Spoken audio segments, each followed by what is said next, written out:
Bermakna hak berjumpa dengan Nabi Adam di langit pertama, langit kedua, Nabi ni sekian-sekian yang disebutkan baru ni, itu sebenarnya di alam barzakh tu dalam zon bawah lagi, zon neraka. Cuma tak jadi neraka lagi, tak jadi neraka lagi. Bila kiamat akan jadi neraka semua, api semua. Tak tahu lagu mana nak jadilah. Tuhan nak beri teratuk belanga lagu mana planet ni. Itulah hak saintis duk fikirnya. Duk bimbang. Tak ada siapa dia boleh sekat belah mana akan jadi. Tapi hakikatnya akan jadi zon neraka ni kat zon api.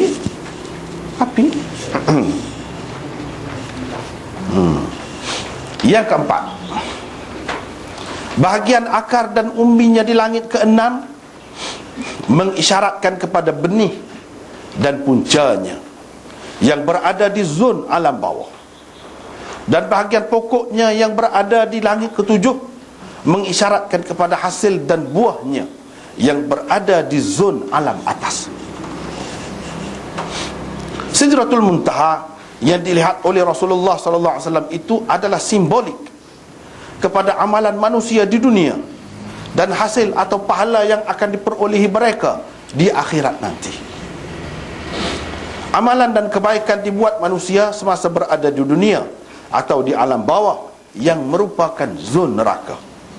Tetapi hasil dan buahnya, yakni pahalanya, akan diperolehi mereka di alam tinggi atau di zon syurga. Itu isyarat. Sebab tu dia ada batah-batah. Kayak benih, akar tu dia duduk dalam tanah. Situlah asal punca dia. Bawah tu, langit yang kenal tu, alam bawah tu. Kalau kita tanam apa-apa kan atas tanah, dia tidak sampai tujuh tanah bumi tu, bawah tu, sikit je. Tapi daripada tu lah pecah biji benih tu, tubik batang dia, tubik dahan dia, tubik buah dia, apa tu. Itu hasil daripada sebiji sebutir. Sebutir tu iman, amal soleh. Marinya puncanya mana? Alam bawah. Situlah suk dia, suk situ, alam bawah. Bila kiamat, bila akhirat, pindah ke sana. Adalah hasil dia, dapatlah hasil dia je. Dekat dah lah, sebelah sana, boleh pergi ke sana. Itu benda isyarat tu semua tu. Sebab tu hak Nabi tengok satu malam tu banyak sangat artinya kepada kita. Banyak sangat. Semuanya simbolik, misal, contoh, perbandingan. Semuanya. Yang kelima, ia merupakan perhentian roh syuhada. Orang-orang mati syahid, roh dia tidak duduk biasa-biasa ni, dah situ. Maknanya dekat benar lah dengan syurga. Kawasan tu kawasan syurga dah. Kawasan syurga. Sebab itu yang dikatakan Sidratul Muntaha, tempat suk, tempat berhenti, tempat perhentian apa dia? Perhentian roh orang-orang mati syahid. Itu istimewanya orang mati syahid. Yang keenam, tidak ada manusia yang dapat pergi melepasinya semasa dalam dunia lah, ketika dunia ni, kecuali Nabi Muhammad sallallahu alaihi wasallam. Sebab tu suk orang lain, untuk orang lain Nabi pun apa sahaja tak pergi, tidak melepasi itu.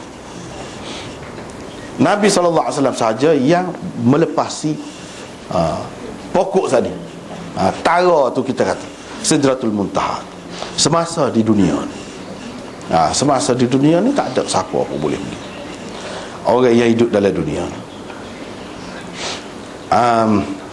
Lepas tu selepas itu dimasukkan ke dalam syurga. Ini menunjukkan syurga tu selepas tu. Itulah Anwar Shah Kashmiri kata zon syurga, bawah tu zon neraka.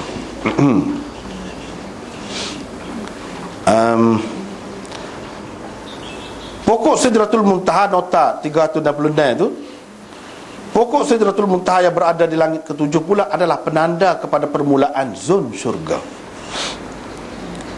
Di sisinya lah terletak syurga Jannatul Ma'wa. Dalam Quran disebut indaha Jannatul Ma'wa. Bagi beliau, alam bawah ialah segala-gala yang bermula daripada bahagian bawah langit ketujuh. Bahagian ini pada hari kiamat nanti akan bertukar menjadi zon neraka. Di dalam Al-Quran Allah berfirman, ini cerita setengah orang kan, dia kata Isra' ni ada dalam Quran, Mi'raj tak ada. Tak tepat. Cuma yang terang sebut Mi'raj tu, perkataan Mi'raj tu dalam Quran, ia memang tak ada. Tetapi hakikat dia nya ada. Dalam ayat ni lah yang kita bagi. Tidak Isra' sahaja. Tidak Isra' sahaja. Tetapi tak mungkin kita nak kata kod lain, tak mungkin. Melainkan pada ketika Mi'raj tu lah. Sebab Nabi SAW naik sekali ya. Cuba kita perhati ayat tu, ma kadzabal fuadu ma ra'a afatumarunahu ala ma yara wa laqad ra'ahu nazlatan ukhra 'inda sidratil muntaha 'indaha jannatul ma'wa idh yaghsha sidrata ma yaghsha ma zaghal basar wa ma tagha laqad ra'a min ayati rabbihil kubra. Itu ayatnya. Hatinya, ini Muhammad tidak mendustakan apa yang telah dilihatnya. Maka apakah kaum musyrik Mekah hendak membantahnya tentang apa yang telah dilihatnya? Dan sesungguhnya Muhammad telah melihatnya, Jibril dalam rupanya yang asal, maksudnya pada waktu yang lain di sisi Sidratil Muntaha, yang mana di sisinya terletak syurga Jannatul Ma'wa. Muhammad melihat Jibril ketika Sidratul Muntaha diliputi oleh sesuatu yang meliputinya. Itulah dia kata tadi, dikelubungi warna-warna yang aku tidak ketahui hakikatnya, dalam hadis tadi. Sehingga ia kelihatan sangat indah oleh Nabi SAW. Digambarkan dalam cahaya-cahaya tadi. Penglihatannya tidak berkisar daripada menyaksikan dengan tepat akan pemandangan yang indah di situ, yang diizinkan dia melihatnya setakat mana waktu habuilah. Dan tidak pula melampaui batas. Sesungguhnya dia telah melihat sebahagian tanda-tanda Tuhannya yang paling besar.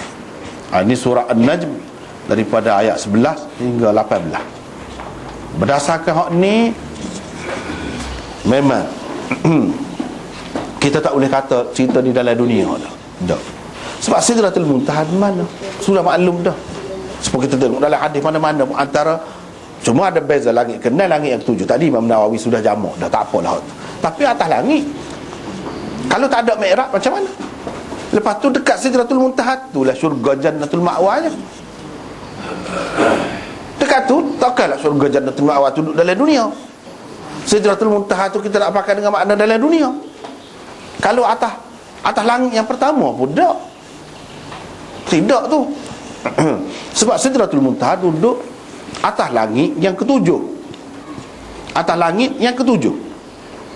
Dan di situ Jannatul Ma'wa. Atas pada tu baru dia sebut syurga. Sebelum pada tu tak. Ini menunjukkan Nabi SAW tengok Jibril di situ pada malam tu, setelah dia Mi'raj lah. Kalau kita tak terima Mi'raj, macam mana? Macam mana dia nampak ni dekat Sidratul Muntaha, dekatnya dalam syurga gini, Jannatul Ma'wa? Tak dapat tidak, kita kena terima ada Mi'raj berdasarkan Quran juga. Walaupun perkataan Mi'raj itu tidak ada, tapi hakikatnya naik ke alam tinggi itu ada, telah berlaku. Walaupun tidak setara Subhanalladzi asra bi'abdihi. Asra, perkataan asra, yusri, isra. Isra tu ada lah, tapi Mi'raj ni tak ada. Walaupun tak ada, hakikat dia. Cuba kita perhati hak ni. Di dalam riwayat Bukhari ada sebut, tapi riwayat itu dianggap oleh ulama-ulama hadis sebagai tidak sahih. Walaupun dalam Bukhari, kerana waham Syarik, salah seorang perawi dia, Syarik Al-Qadhi, dia keliru. Dia kata hak Nabi tengok ni pada malam Mi'raj ni, walaqad ra'ahu tu. Dia tengok pada kali yang lain tu, tengok Allah. Thumma dana fatadalla. Kemudian Tuhan menghampiri dan berjuntai. Tuhan tu berjuntai. Tu tak betul. Dalam riwayat Bukhari, di akhir kitab Bukhari, Kitab Tauhid akhir, semua ulama bantah riwayat itu. Tak betul. Yang betulnya hak ni pergi dekat, lebih dekat lagi daripada busur panah tu, Jibril maksud. Sebab itu kita dalam terjemahan ni kan, Muhammad telah melihatnya, yakni Jibril dalam rupanya yang asal. Sebab selagi dia tengok, mula-mula tu, lepas pada dia terima wahyu yang pertama tu, kali yang kedua tu dia duduk tunggu-tunggu. Tengok, itu kali yang pertama dalam dunia. Kali yang kedua, rupa asal dia nya dekat Sidratil Muntaha. Jibril berupa dalam rupa dia hak asal. Ketika dia mari dalam dunia, dia boleh berupa, dia telah berupa dalam hadis-hadis tersebut lebih kecil lagi daripada burung ciok. Kecil. Dia boleh buat kecil. Hakikat dia tu sangat besar. Bila dia nyata tu, todong segala-gala, lindung segala-gala. Itu Jibril. Barulah nampak Tuhan hak sebenar. Bukan di sini ada kena mengena dengan melihat Allah, tidak ada. Dengan sebab itu dalam Bukhari, dalam Muslim, dalam gapo-gapo, Aisyah mengatakan, kalau ada siapa-siapa kata Nabi telah melihat Tuhan, bohong, kata dia. Jangan percaya. Tak ada. Cuma dalam hadis ada sebut, ada orang tanya, engkau melihat Tuhan pada malam Mi'raj itu? Dia kata, nur inni ara. Cahaya hak aku nampak. Bukan Tuhan. Cahaya. Setakat tu je hak nampak. Bukan cahaya Tuhan pun. Tak. Bukan Tuhan tu bercahaya jadi cahaya dia saja nampak. Bukan. Cahaya yang lain lah. Seperti dalam hadis ini dikelubungi oleh warna-warna yang tidak aku ketahui hakikat. Hak tu pun dia tidak boleh nak faham. Gapo dia? Gapo dia? Tidak melihat Tuhan, tidak ada. Yang melihat di sini, walaqad ra'ahu nazlatan ukhra, kali yang kedua ni ialah melihat Jibril. Bukan melihat Allah. Tapi jelas daripada ayat ni bahawa Nabi SAW ni dia telah mi'raj, dimi'rajkan, telah naik ke atas. Itu jelas.